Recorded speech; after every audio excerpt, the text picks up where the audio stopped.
Earlier this year, a tweet went viral with a new term, vibe coding. Now, it got a lot of polarizing reactions, but I think one thing we can all agree on is it really changed the way we saw how AI was going to transform software engineering and how products are built. But we're not here today to talk about buzzwords or hype or what might be possible. Today, we are here to show you startups that our team has been working closely with, and we have seen firsthand how their AI coding tools have helped tiny teams 10x their code base and punch way above their weight. My name is Sarah Urbonis, and I lead startup marketing here at OpenAI.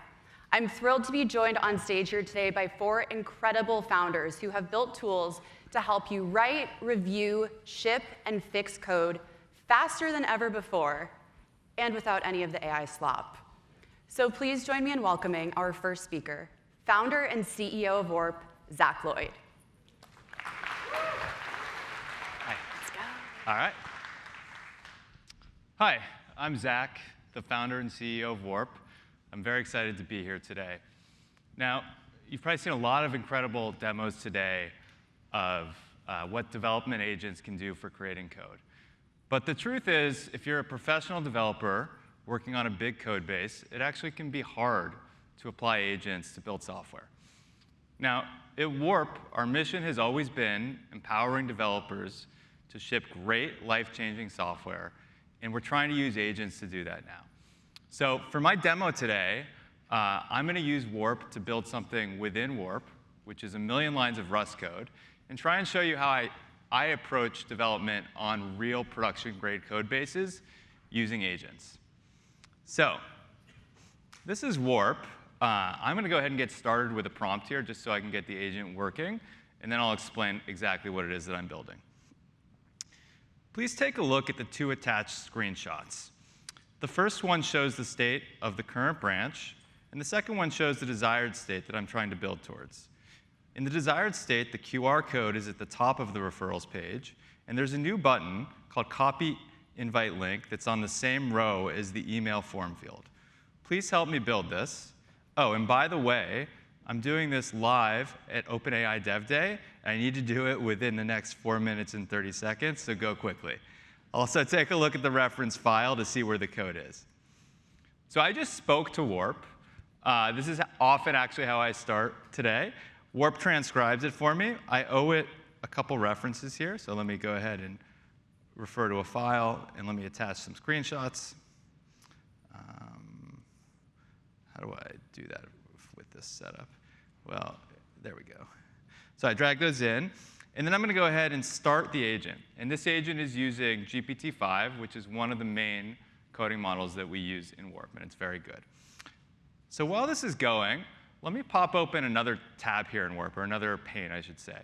And in Warp, our roots are as a terminal, so you can use any terminal pane as either a place to run terminal commands or a place to launch agents.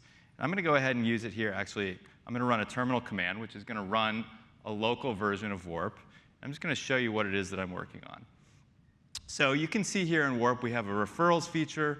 This is something that if you're a Warp user and you want to get cool T-shirts or swag, and there's a little Easter egg in here, you can use this. And we're adding the ability to have a QR code for people who are demoing Warp on video so people can get their referral link.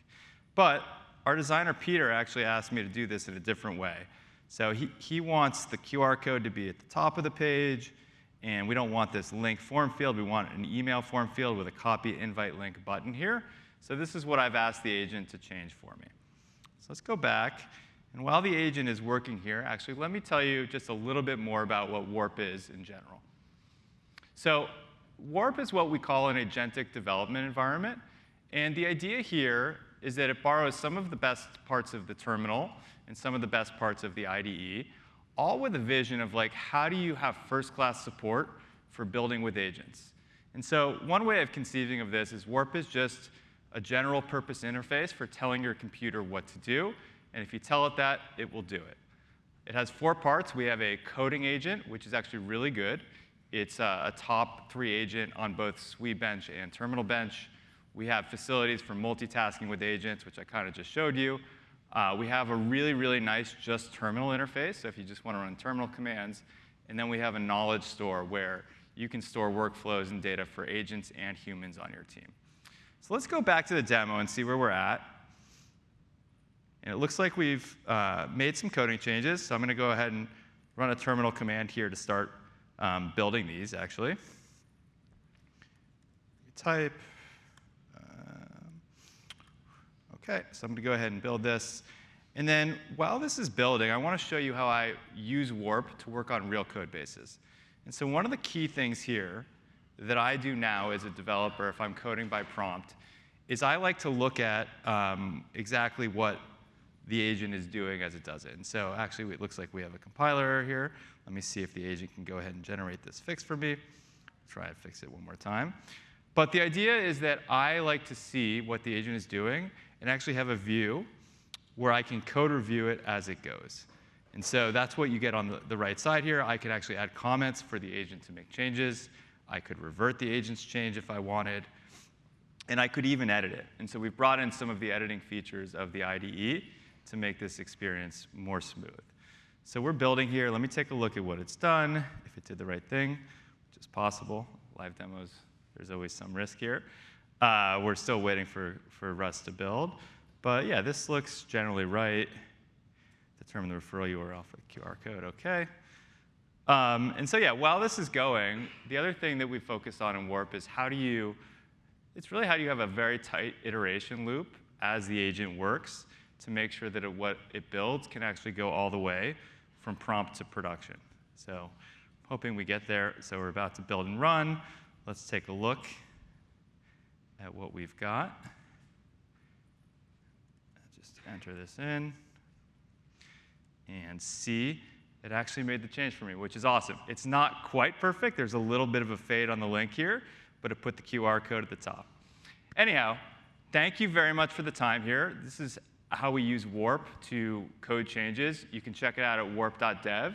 And now I'm going to go ahead and, now that we've shown you how to write code, you'll need to review it. And for that, I'm going to welcome Harjo Gill, founder and CEO of CodeRabbit. Thank you. All right, thank you, Jack. Yeah. So as we saw in Zach's talk, generative AI, the most compelling use case for that has been, in terms of largest use case in token usage, has been the code generation. We have seen anywhere from 30 to 40% code and up to even 90% code in many startups is now being written by generative AI, with all the way from tab completion to coding agents in the terminal, in the IDE, and now even background agents.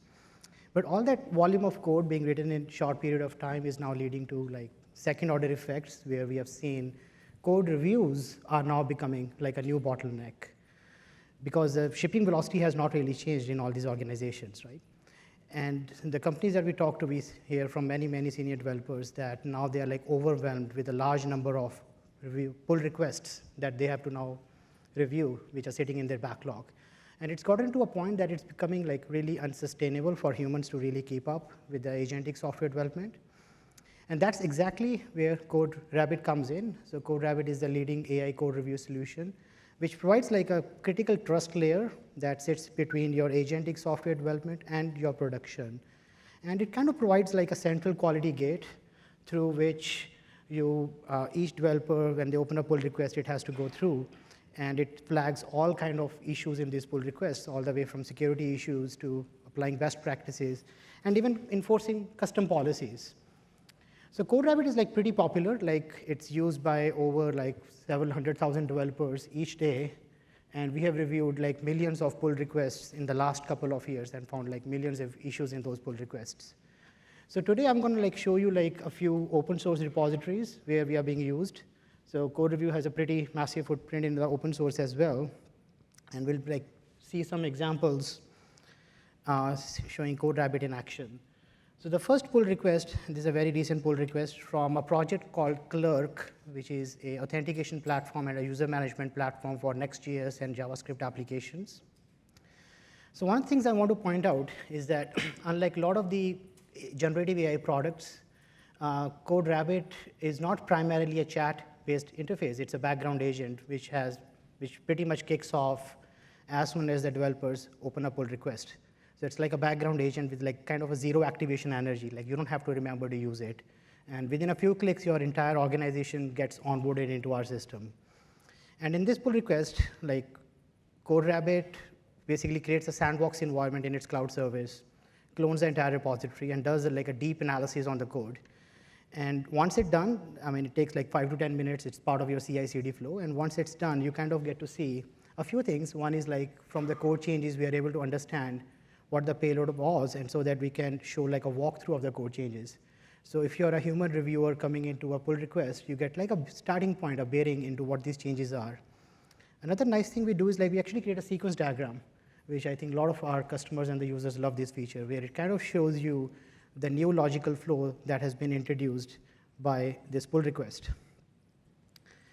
But the main value of CodeRabbit has been in the form of review comments. So we provide actionable inline review comments, just like a human would, which flags potential issues and even like providing refactor suggestions and sorted by criticality. So in this case, we found an issue which was later addressed by the developer in some in the iterative commit.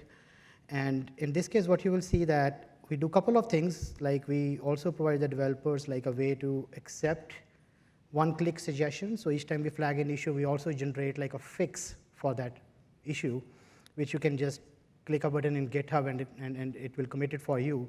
And the other cool thing we do, which a lot of our users love, is this agent-to-agent handoff. So we also like generate a prompt that you can take back to your coding agents like Warp or Cursor or Codex to actually go and fix the changes. So creating like a feedback loop.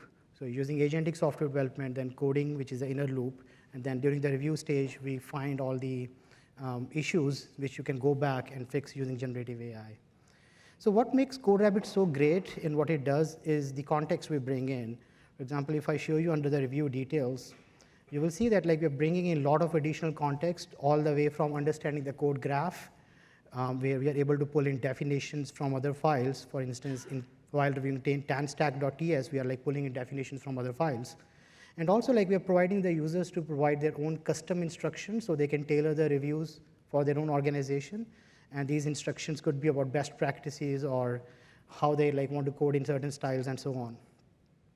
But often, like the context we bring in upfront in front of the agent is not enough. Like the context windows are still small, and the production code bases seem like are pretty vast, right?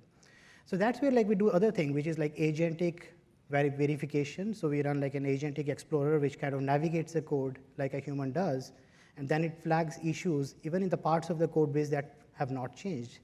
So in my second example, which by the way is from the Bun project. Bun, as you know, is like a high-performance, up-and-coming JavaScript runtime.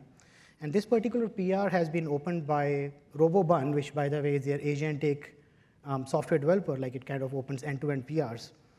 And in this PR, if I scroll down, one of the comments you will notice is a comment that uses the verification agent.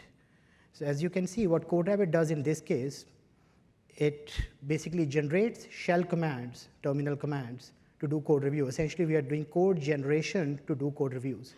And in this case, the agent is going in and running AST grep. I don't know how many of you are familiar with that, but it's a tool that allows you to pull in patterns from the code base based on abstract syntax trees. So it actually wrote a pattern search to read the function definition because it was not in the provided context. And it's also running some rip-grep queries on its own. Like it's also like finding some keywords which it can go and search in the entire code base or in other files. Now, what this agentic verification does is two things. First of all, it helps CodeRabbit suppress a lot of noise because a lot of the comments we will generally generate as a first pass are usually surface level comments, not with the whole picture of the code base. The second thing it does is it finds issues which are like ripple effects in the entire code base, right? So that's been one of the things. And the third thing I want to show is that CodeRabbit is like a very collaborative kind of a peer developer on the team. And in this example, again, from the Bun project, you would see that this is an open source contributor who made a code change, which was flagged by CodeRabbit.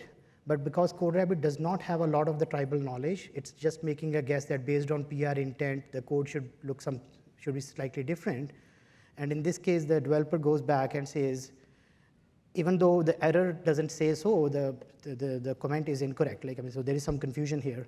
So what CodeRabbit does is it replies back to the developer, but also creates a learning And learnings are more like long-term memory. So in a way, like when CodeRabbit is provided any non-obvious knowledge or a tribal knowledge, it kind of remembers the facts in like a long-term memory, which it uses in the future reviews to make the future reviews more tailored and more relevant. Because it's a central product, so your entire team can collaboratively like provide learnings to CodeRabbit and make it better over time. And as you can see, as a follow-on message, the developer is now engaging CodeRabbit, and it's very contextual chat to come up with the right kind of error message that should be shown for the user. And that's where LLMs have been great with. Like they understand the UX. The LLMs have been trained on best practices. So this becomes like a really indispensable tool to bring into your team. Now with that, I would also like to highlight that CodeRabbit has been one of the biggest users of reasoning models in the world. Now code review is one of the use cases where we need a lot more reasoning than even code generation. Like maybe planning is other use case where you need heavy reasoning, but then the other one is code reviews. And I want to like point out that GPT-5 has been like a big game changer for our use case. So we have seen like almost a 70% jump in improvement than the previous generation of reasoning models or the models that we were using prior to GPT-5, which has vastly made CodeRabbit much, much better in the last few months alone. And with that, I would love to now next introduce Riley, who's a founder of Charlie Labs, who will come and talk about how to ship software in the era of AI. Thank you.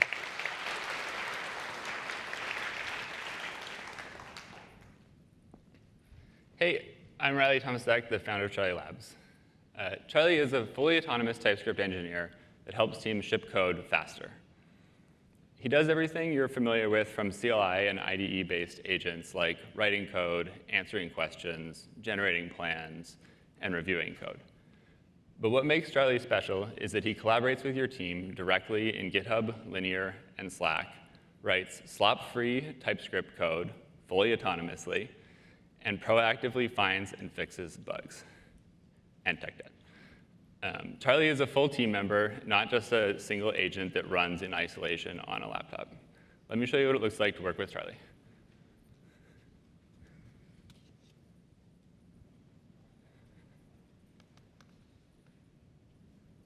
OK, so these are some linear issues that Charlie proactively created earlier today. The bugs and tech debt, Charlie looked through our Sentry and through the repo to find these and created the issues here. Let's get started and just assign these to him. OK, so now Charlie is going to start working on these issues. And while so he's already updating the status here. This is one of the nice things, is Charlie is good at showing what he's doing. So we'll look at one of these bugs here. Let's do this one. So this came from Sentry, as you can tell. There's the trim stack trace. And then Charlie was able to cross-reference that with the source code that he also has access to find the relevant code that caused this, and correctly identify the root cause, which is using JSON object without actually including JSON in the prompt. So this is a great catch. The cool thing about this is it's then very easy for Charlie to fix because he's already effectively figured it out. And you can see here, he's posted a comment. He is already reviewing his changes, it looks like. And he'll keep going with this. We'll come back to these in a minute. For now, we're going to look at how to make features with Charlie. So Charlie makes a really good collaborator in Slack because he has access to your source code, GitHub, Linear, and then the intelligence of GPT-5 with web search, which makes him fantastic for brainstorming, coming up with specs, all of that. So in this case, I'll quickly show you the demo app that we're working on. The lack of dark mode is pretty harsh on this screen, so we can fix that. Looks like Adam. So the other cool thing is you can go multiple humans and Charlie in one thread all across GitHub, Linear, and Slack. So we got a plan. Adam specified he wants the default system colors, or the system theme to be the default colors.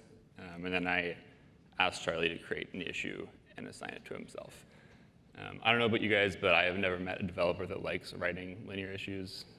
This is such a great thing to just brainstorm, and then when you're done, say, clean it up, which we can look at.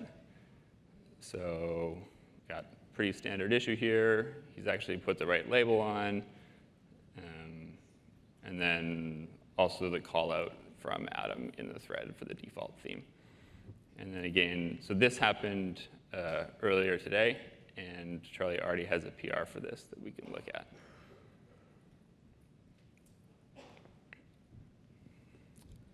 One of the nice things about Charlie's PRs is that because he's running in a VM, he can run all of your tests and types and all of that, which means CI normally passes when he opens PRs. And then for added confidence, he'll also show you which commands he ran to verify the work before opening the PR.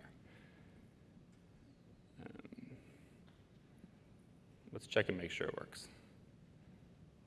Look at that, we got dark mode.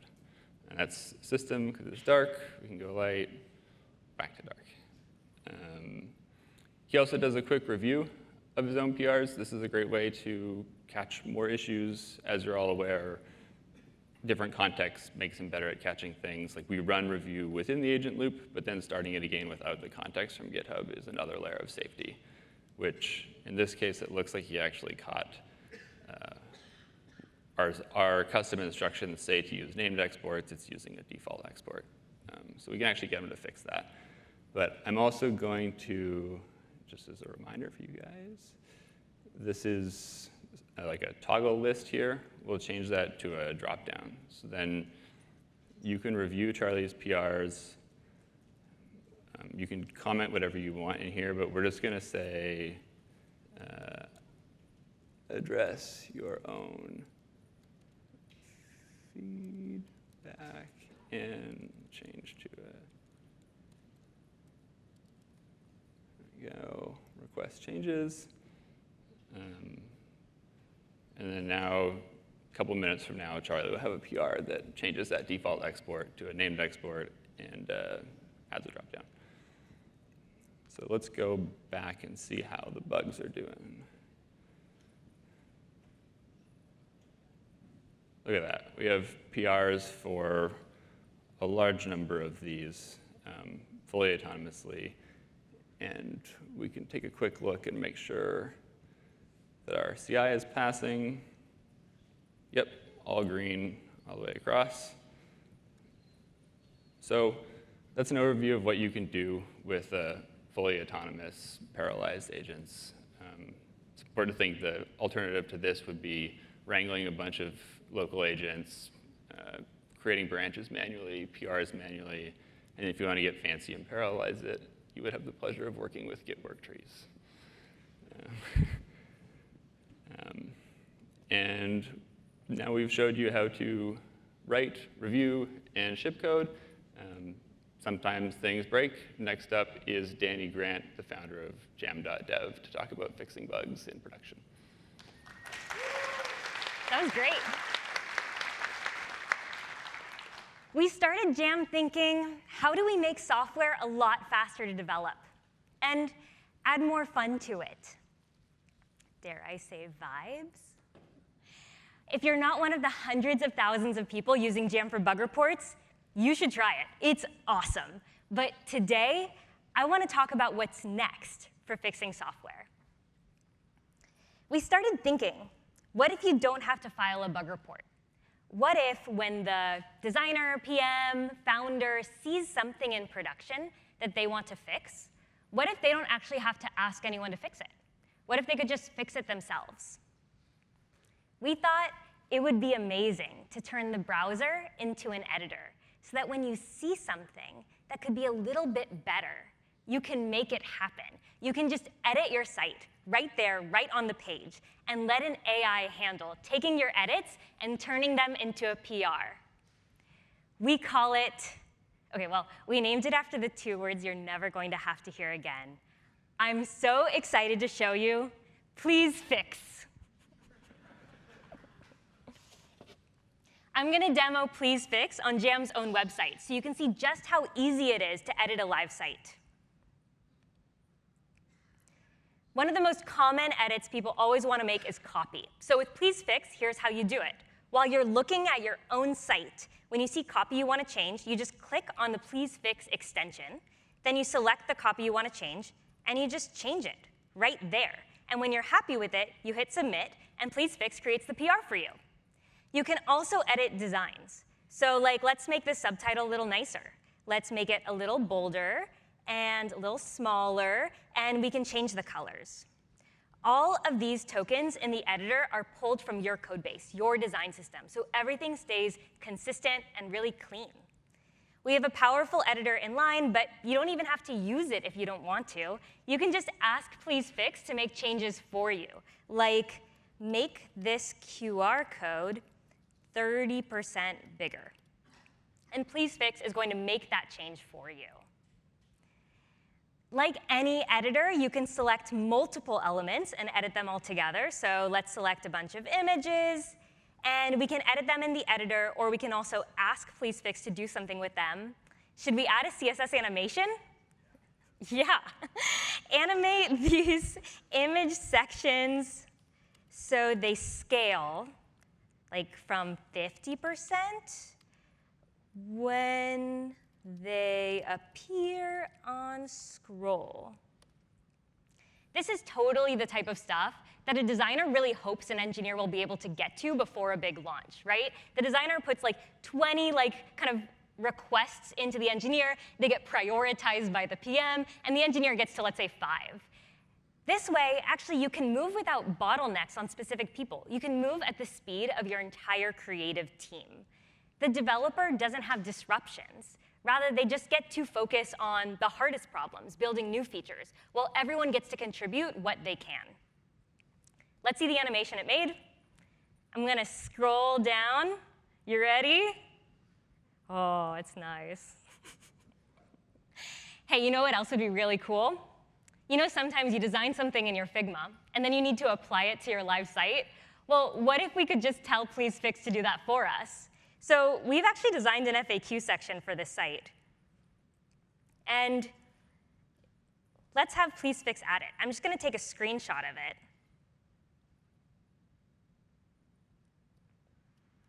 And I'm going to ask Please Fix to add this FAQ section attached, like an email, below this. And we'll say below which section, because I want it right below the last section of the site. There's a whole lot of GPT-5 codecs below the scenes here, and a lot of codecs to build this. They are super powerful models. Thanks, OpenAI. We actually tried to build this exact product 5 years ago when we first started the company. And because there weren't LLMs yet, we couldn't. It wasn't production ready. And so that's why I'm so excited to be able to show you this today, and for this to be something that you can really use. Cool, we've got an FAQ section. I think it looks great. Once you're done editing your site, you just review the changes, and you can submit a PR. So this takes a little while, so I have one ready for us to look at.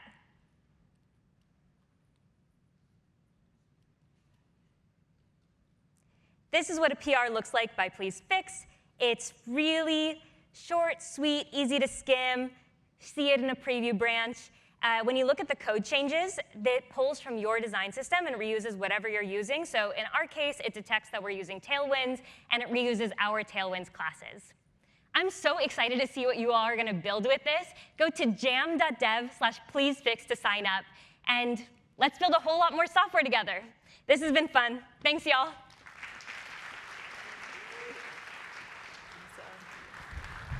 Awesome. Thanks, Danny. Our team works with incredible founders from all over the world, but not many are crazy enough to get up on stage and live demo at one of the biggest developer events. So let's give them another round of applause. Awesome job, you all. All of the founders will be outside if you would like to meet them, learn more about what they're building, and how you can use it at your own startups or building your own applications. Thank you all for joining our first ever live demo showcase at Dev Day, and hope you have a great rest of your day. Thank you.